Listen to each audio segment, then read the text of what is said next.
The biggest crisis of Joe Biden's presidency, of any presidency really, going back, 10, 15 years? And Joe Biden designates this guy to be the point man. Has the president spoken to any other world leaders since Kabul fell to the Taliban? Oh, sorry, I was looking at the wrong person. He has not yet spoken with any other world leaders.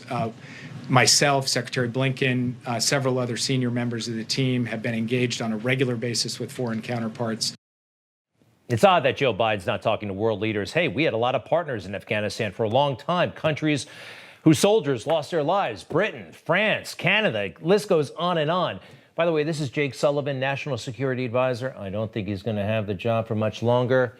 Joe Biden, what is he doing right now if he's not making phone calls? I mean, he told us for so long that he was friends with this president, spent more time with him than any world leader. All those stories. And he's not making phone calls. That's odd. And so is this. What happens to the billions of dollars worth of weaponry that the U.S. gave Afghanistan? Does the U.S. have a plan for that, or does it remain in the Taliban hands?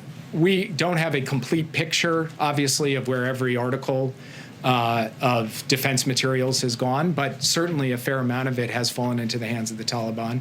And obviously, we don't have a sense that they are going to readily hand it over to us at the airport. Every article of defense material. That's what he called articles of defense material. Guns, machine guns, tanks, heavy weapons, equipment, now in the hands of the Taliban. This stuff should have been destroyed by our forces on the way out. But since we got out in such a ridiculous hurry, it's all there for the taking. And it's at the airport, Jake. Also this. And it doesn't mean because we don't have forces in that country that we're not going to fight on behalf of women and girls and human rights and human dignity. We are. We do. In many other countries where we don't have active military participation. And we'll do it in Afghanistan too. And we will attempt to use every measure of tool and influence we have along with our international allies and partners. Women and girls in Afghanistan are in big trouble under the Taliban. What tools are we going to use? Jake, what do you have in mind? A social media campaign? Because that's how it worked with the Obama administration. Remember the Bring Back Our Girls campaign when they kidnapped all those girls in Nigeria? May not remember that, but I do remember the social media campaign. It did a big fat nothing. This is our government obfuscating, confusing the issue, holding back key information. I hate to say this, but as much as I hate the Taliban, they at least had a real press conference actually today. They actually tried one, a real press conference from the Taliban. There they were, sitting for a long time.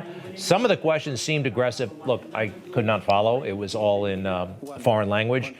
This is pretty wild though, huh? Right now, the Taliban have a Twitter account authorized by big tech, by Jack Dorsey. The Taliban is allowed on Twitter. And you know who is still not allowed on Twitter? President Donald Trump. Is that totally bizarre, perverted, corrupt? Yes, it is. Yes, it is. All right, there are some images that are emerging from, there's some horrific images, but also some bizarre and semi-funny ones. The Taliban go to the amusement park. Look at this. These guys have not seen conventional, I don't know how to explain this, but they knocked themselves out at the bumper car place. They also got in some exercise inside the presidential palace. You can see that this is not what they do normally. But most disturbingly is their access to our weapons. What we gave the Afghan military, they now have, including advanced night vision goggles, rifles of all sorts.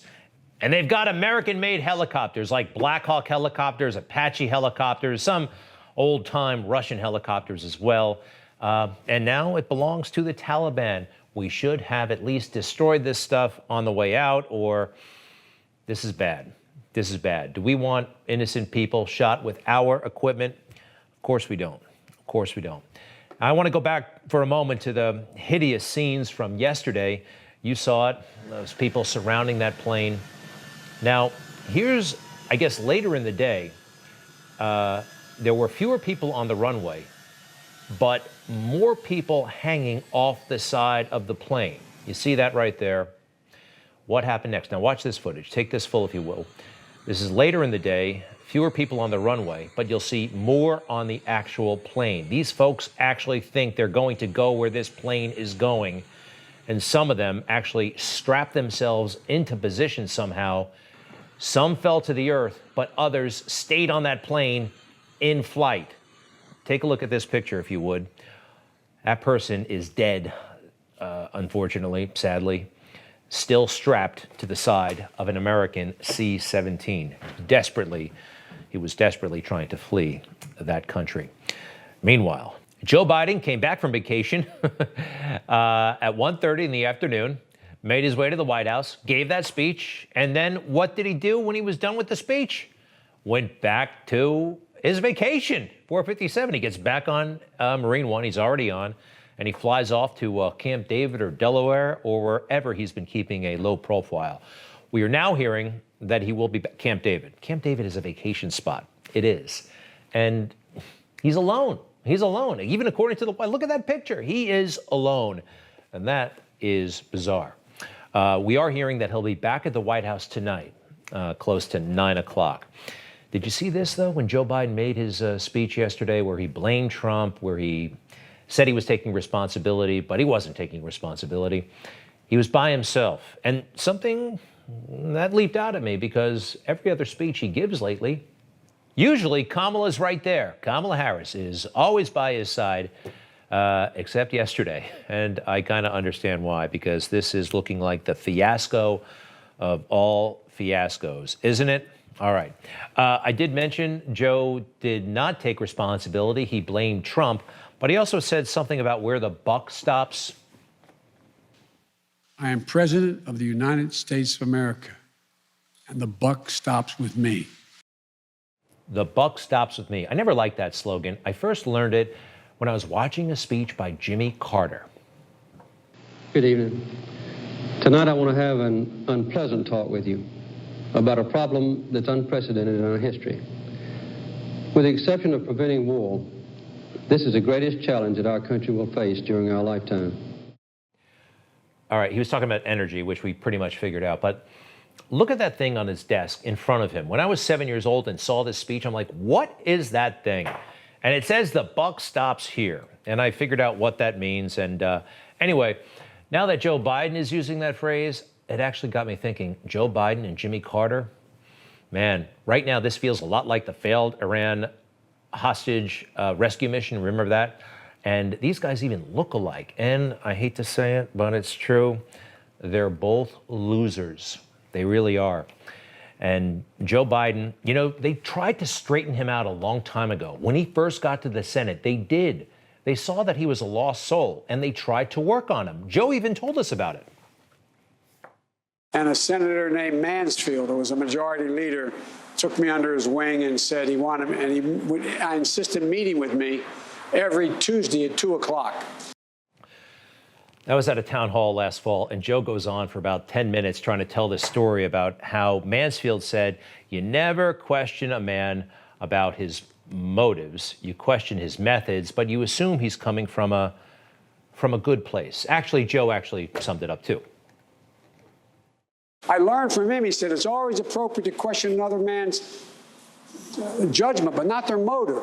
Once you question a senator's motive, you can never get anything done. And that's the first lesson he seems to have forgot when he became president. Sick. It's sick. The Republican voters I know find this despicable. Republican voters. Stand up for God's sake and help prevent this concerted effort to undermine our election and the sacred right to vote. Have you no shame? We have to ask, are you on the side of truth or lies, fact or fiction, justice or injustice, democracy or autocracy? That's what it's coming down to. He's questioning everybody's motives. If you're not with him, you're against him. If you're not with him, you are an autocrat. It's wild. He really has come apart, and he forgot. Maybe he never learned all those lessons that he was supposed to. In the meantime, that we're seeing this crisis in Afghanistan, it reminds me just how stupid the conversation in this country has been for the past year, at least, even longer.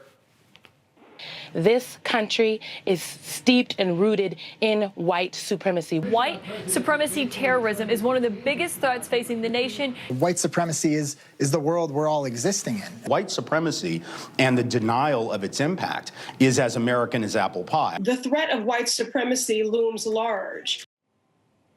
The threat from Islamic terrorism looms largest.